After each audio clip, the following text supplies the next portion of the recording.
دیگه کشکشک نه سیون کشکشک آمو اولی بشه همون سیون کشکشک خوی میکنی کو اینم قانون است بهانه قسم پول ندارم تکلیف تو بهانمون قسم پول ندارم راست میگم برون عبدالرزاق جدا شدیم عبدالرزاق دیدت شده کو اوننگی سیقتمام ولی بگو خوشمگه نامر کرد جان баллогину паролум қазамато қатира биоми хидмонамия шаҳрнома бандаем 15 الفاظ کفری قسم خوردن به غیر الله. امام ابو حنیفه رحمه الله میفرماید هر کس بگه به کعبه شریفه قسم مشرک شده.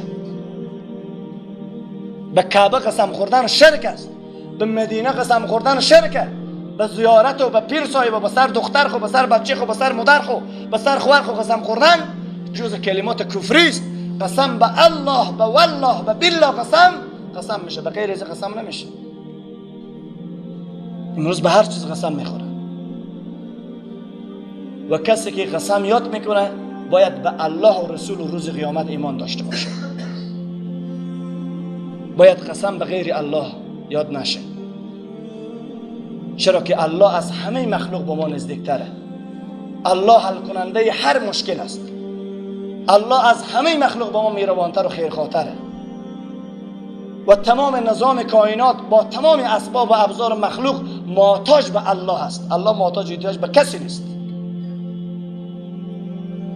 همه کلمات کفری ما بین مسلمان ها گفته نشه و اگر کسی قصدن یا صحبن گفته باشه از آخر استغفار کنه اشهد ان لا اله الا الله و اشهد ان محمدا عبده و رسوله.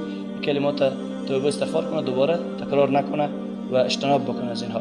برای خانواده ها و برادر خورد کلان همه اعضای فامیل خود همه ما دعوت کنیم کتابای درست و سالم بستونین، سخنرانی های دعوتگران اهل توحید گوش کنین و اجتناب از الفاظ کفری و کلمات کفری بکنین.